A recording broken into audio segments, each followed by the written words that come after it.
नमस्कार, मैं हूं आपके साथ हेमंत कुमार। राजस्थान हाईकोर्ट ने सोशल मीडिया पर आईएएस अधिकारी को जजों से पावरफुल बताने संबंधी बयान देने से जुड़े मामले को लेकर के दृष्टि आईएएस कोचिंग संचालक और सोशल मीडिया पर चर्चित इन्फ्लुएंसर विकास दिव्यकीर्ति को बड़ी राहत दी है।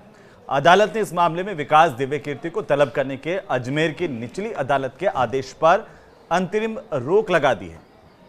जैसे ही इस पूरे मामले को लेकर के कोर्ट में यह मामला गया और अजमेर की निचली अदालत में मामला गया, उसके बाद विकास दिव्यकीर्ति को कोर्ट में हाजिर होने के लिए समन जारी किया गया था। इसके बाद कई तरह की चर्चाएं थी और इस पूरे मामले को लेकर के विकास दिव्यकीर्ति जो हैं वो हाईकोर्ट गए थे और हाईकोर्ट में इस पूरे मामले को लेकर के सुनवाई हुई।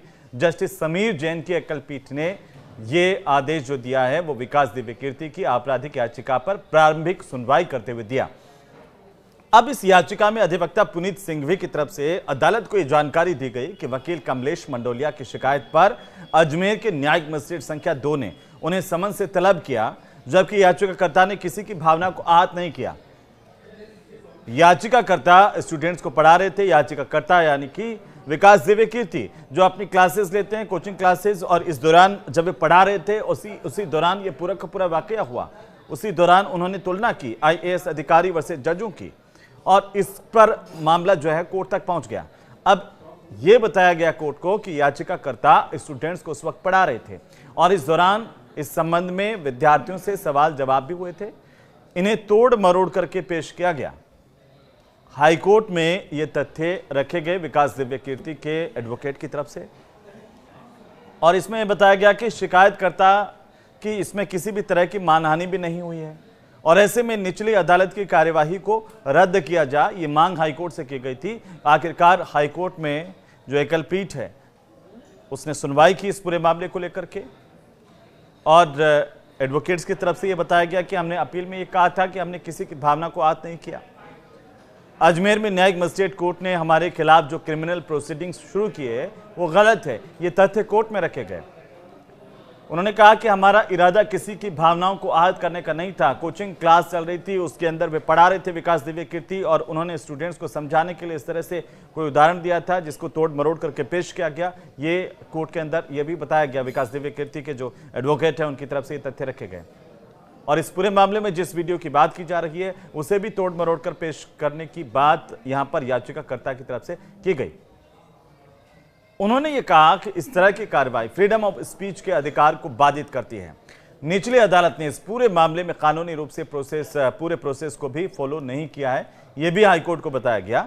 अब कोर्ट ने इस पूरे मामले में राज्य सरकार को भी पक्षकार बनाया। तो वहीं शिकायतकर्ता कमलेश मंडोलिया की तरफ से पैरवी करते हुए एडवोकेट राजेश कुमार शर्मा ने कहा कि विकास दिव्यकीर्ति ने जुडिशरी के खिलाफ गलत बयान जारी किए हैं, इससे न्यायिक अधिकारियों की मानहानि हुई है और निचली अदालत ने कानून के तहत ही प्रक्रिया का पालन किया और इस केस को प्रोसीडिंग्स में लाया था। ये दोनों तरह के तथ्य हाईकोर्ट के सामने रखे गए।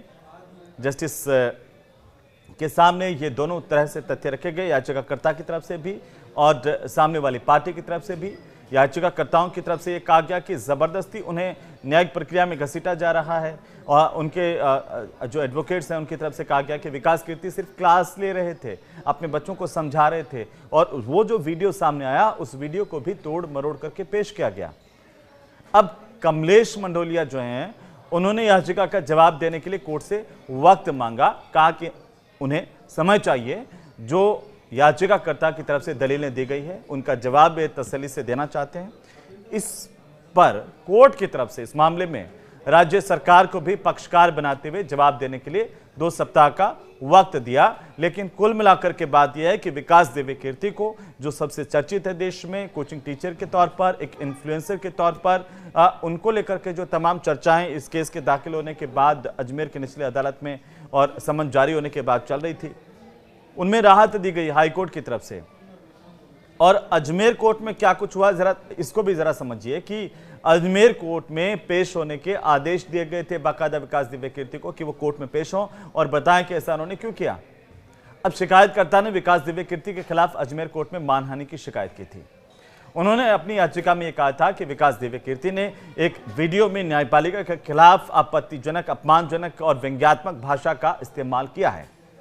इस पूरे मामले को लेकर के न्यायिक मजिस्ट्रेट संख्या 2 अजमेर के जो पीठासीन अधिकारी हैं मनमोहन चंदेल, उनकी कोर्ट में सुनवाई हुई और सुनवाई करते हुए कोर्ट ने विकास दिव्य कीर्ति को 22 जुलाई को पेश होने के आदेश दिए थे। इस आदेश के खिलाफ विकास दिव्य कीर्ति ने हाईकोर्ट में अपील दाखिल की थी, लेकिन उनकी जो याचिका पर सुनवाई उस वक्त नहीं हो पाई थी। 22 जुलाई को अजमेर कोर्ट में सुनवाई के लिए विकास दिव्य कीर्ति ने हाजिरी माफी की अर्जी लगा दी। तो विकास दिव्य कीर्ति जो है वो अजमेर के कोर्ट में उपस्थित नहीं हुए, उन्होंने हाजिरी माफी लगाई। इस पर कोर्ट ने उनको 2 अगस्त को पेश होने के आदेश दिए थे। कोर्ट ने कहा कि कोई बात नहीं, अगली बार 2 अगस्त को उन्होंने अगली सुनवाई की डेट दी और कहा कि अगली सुनवाई को पेश हो जाए। अब हाईकोर्ट ने उन्हें इस मामले में पेश होने को लेकर छूट दी है। एक बड़ी राहत विकास दिव्य कीर्ति के लिए मानी जा सकती है, क्योंकि हाईकोर्ट का जो रुख इस आदेश के साथ आ रहा है। अब ये पूरा विवाद कैसे शुरू हुआ, इस पर भी जरा नजर डालिए कि एक वीडियो से पूरा का पूरा विवाद शुरू हो गया। दरअसल ये विवाद दृष्टि आईएएस कोचिंग के संचालक जो हैं विकास दिव्य कीर्ति, उनके एक वीडियो शो आईएएस वर्सेस जज कौन ज्यादा ताकतवर से जुड़ा हुआ है और उसी से ये खड़ा हुआ, उसी से ये विवाद शुरू हुआ, जिसमें विकास दिव्य कीर्ति ने आईएएस को पावरफुल बताया था।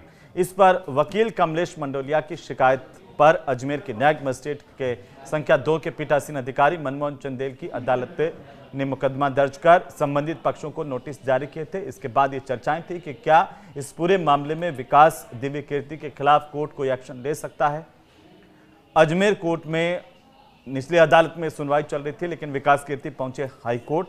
हाईकोर्ट ने आज इस पूरे मामले को लेकर के सुनवाई करते हुए विकास दिव्य कीर्ति को राहत दी है इस पूरे मामले में। लेकिन अब आखिरकार आगे की सुनवाई में क्या कुछ होता है, इस पर सबकी नजर है, क्योंकि विकास दिव्य कीर्ति काफी चर्चित चेहरा है इस देश में, इन्फ्लुएंसर के तौर पर या फिर कोचिंग गुरु के तौर पर आईएएस कोचिंग चलाते हुए, और बहुत सारे जो बच्चे हैं उनके पढ़ाई हुए आईएएस और प्रशासनिक सेवाओं में जाते हैं। उनके जो कोचिंग के क्लासेस के जो वीडियो हैं वो भी लगातार वायरल होते हैं। कई बार जो है इस तरह के उनके वीडियो से देश में आपत्तियां भी आई हैं, विवाद भी पैदा हुए हैं। हालांकि लेकिन ये जो मामला जो कोर्ट में गया, इसमें हाईकोर्ट की तरफ से विकास दिव्य कीर्ति को राहत फिलहाल मिलती हुई दिखाई दे रही है। नमस्कार।